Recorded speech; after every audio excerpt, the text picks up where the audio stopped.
Nih, masih ingat? Anda lihat Space Shuttle? Ini Space Shuttle punya Amerika banyak sekali. Ya, Space Shuttle. Ini namanya Space Shuttle. Ada strap-on booster. Ya, ada booster pertamanya nih yang besar sekali. Ya. Kenapa harus banyak dan besar-besar? Karena harus bawa ini. Dia mendarat balik di bumi. Ya, bayangkan, harganya satu sistem Space Shuttle itu 50 triliun. Jadi, begitu mahalnya, makanya sekarang diganti. Elon Musk melihat ini sebagai opportunity, sebagai kesempatan peluang untuk bisa punya bisnis besar. Ya, ngapain harus mahal-mahal kata Elon Musk. Ya, jadi dia kembangkan reusable yang bisa dipakai kembali. Karena mahalnya ini, tapi ini teknologinya hebat ya, teknologinya Amerika Space Shuttle. Rusia juga Buran namanya Space Shuttle-nya, tapi tidak bisa berhasil dengan baik karena biayanya terlalu mahal ternyata ya. Teknologi masterpiece Space Shuttle. Jadi pada zamannya ini, wah ini adalah teknologi yang sangat hebat. Tapi bukan hanya ini saja, spin-off teknologi-teknologi kecil ya yang berguna buat manusia sudah sekarang Anda gunakan. Ya, banyak sekali nanti lihat teknologi apa saja dalam mengembangkan Space Shuttle yang sekarang bermanfaat buat manusia. Ya, salah satunya kalau Anda suka pergi ke gym, ya kalau Anda lihat orang-orang kok bisa pergi ke gym, ya ada yang main gini-gini ya, itu karena gara-gara ada Space Shuttle. Makanya ada teknologi itu. Terus Anda lihat Teflon untuk memasak, ya itu dari mana teknologinya? Ya dari Space Shuttle. Lalu Anda bilang vakum ya, memvakum apa saja bisa divakum, buah-buahan bisa divakum sehingga bisa tahan lama makanan. Kenapa? Karena ada Space Shuttle. Ya, banyak sekali teknologi gara-gara Space Shuttle. Kita lihat Space Shuttle-nya itu makanya ya mau launch nih, hari launch-nya seperti apa? All systems are go. We're about 90 seconds from the launch of Space Shuttle Discovery.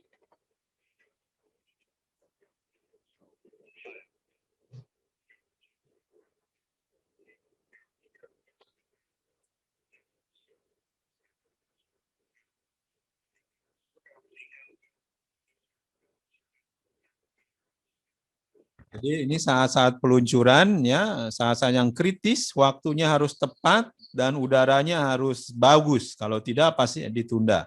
Karena nanti akan ada yang rusak lebih parah ya.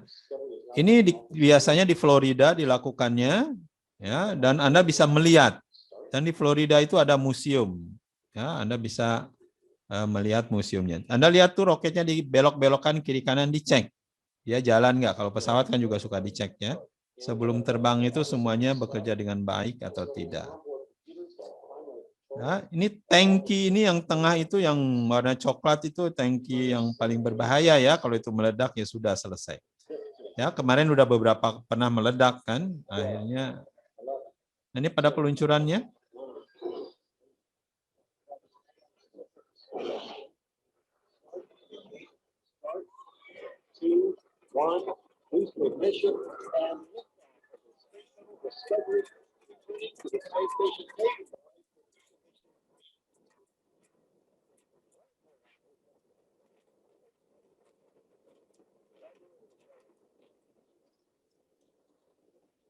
Ya, bayangkan ini boosternya kiri kanan. Kalau dia nyalanya berbeda, nanti akan balik gitu.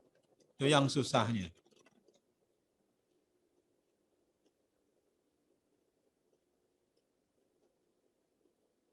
Ya, jadi dua ini nyala kiri kanan. Setelah itu habis, nanti akan dilepas.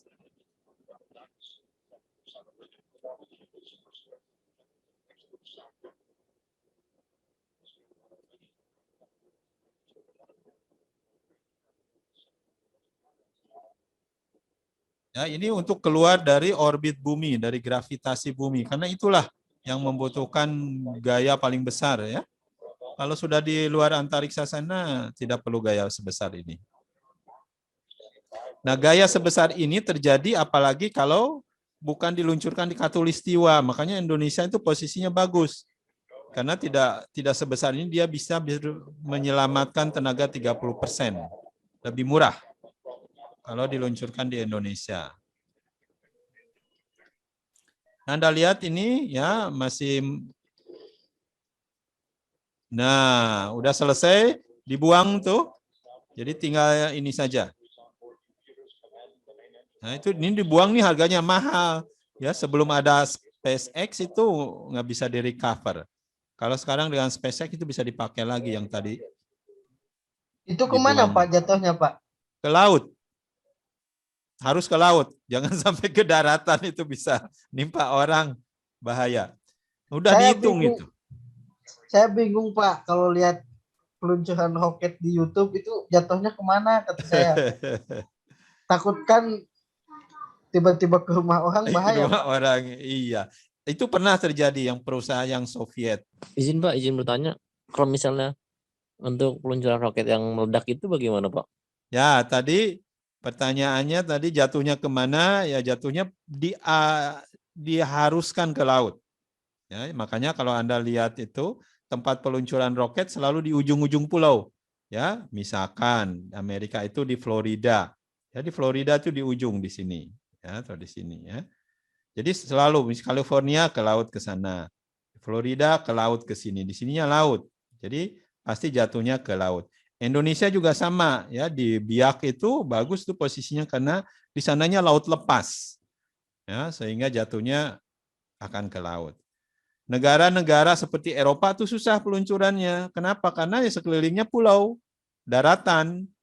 Jadi kalau diluncurkan di Eropa ya dia nggak bisa. Makanya Eropa itu punya di Afrika, di Guinea misalkan ya.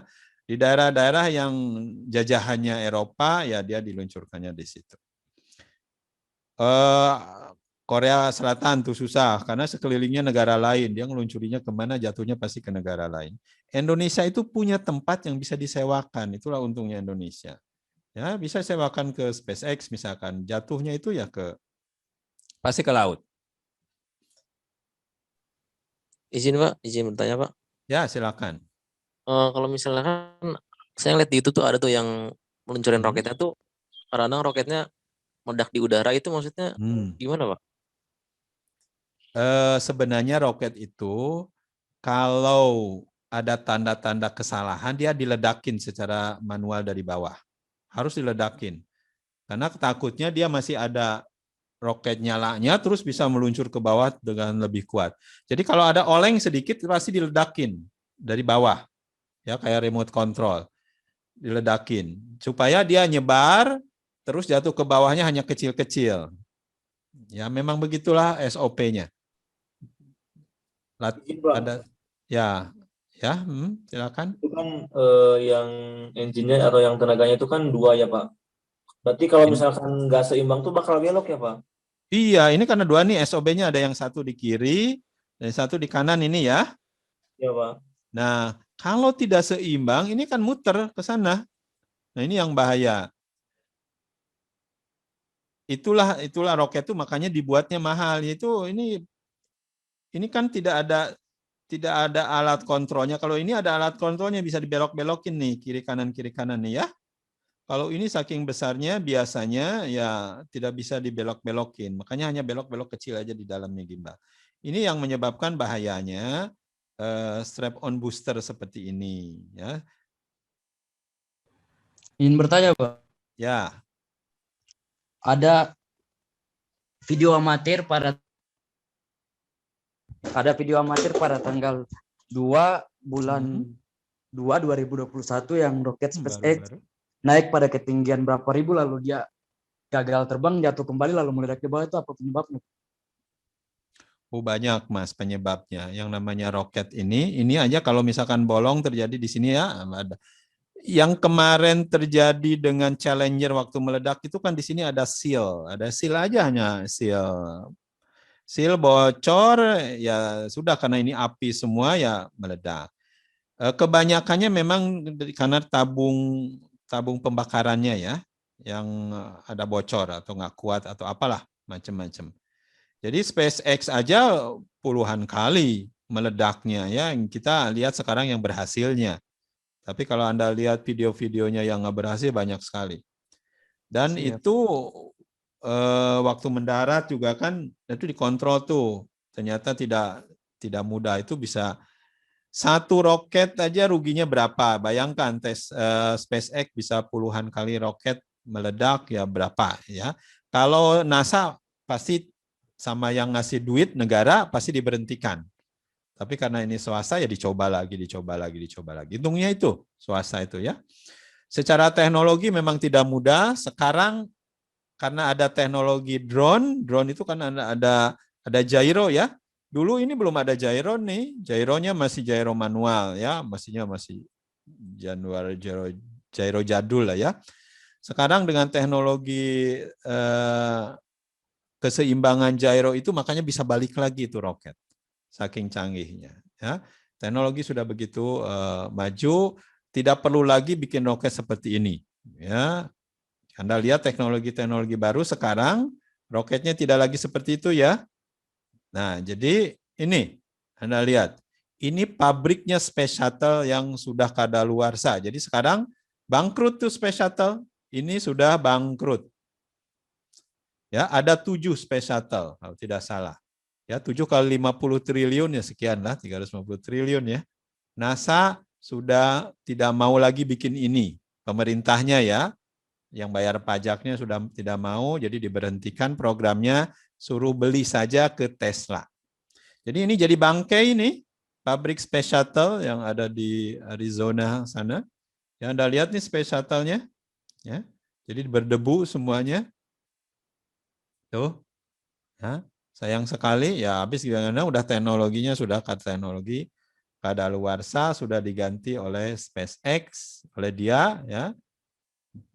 Jadi akhirnya malah NASA udah daripada kami bikin sendiri ya kami nyewa angkot Anda aja ya. Jadi sekarang ini NASA ngirim orangnya ke International Space Station, ngirim barang, ngirim satelitnya, yang ngirim segala macamnya pakai angkotnya SpaceX. Ya, karena jadi lebih murah. Di Eropa Ariane Space ini ya teknologi Ariane Space ya. Ini udah maju ya, sistem seperti ini Ariane Space juga udah maju, dia bisa ngirim satelit-satelit besar. Ya, sekarang ini masih butuh satelit-satelit besar pakai yang seperti ini ya. Tapi SpaceX sudah punya ya Falcon 9 namanya, seperti ini. Falcon 9 ya udah bisa mengirimkan ya, satelit-satelit ya sedang lah, tidak terlalu besar. Sedang dan bisa mengirimkan dengan murah. Terakhir kalau tidak salah bulan kemarin udah bisa mengirimkan satu kali ngeluncur 130 satelit bareng satu kali peluncuran. Tapi tentunya satelit-satelit yang kecil-kecil ya. Tapi satu kali peluncuran bisa sekaligus 130 satelit. Rekor itu. Tadinya ekornya dipegang oleh Ariane Space.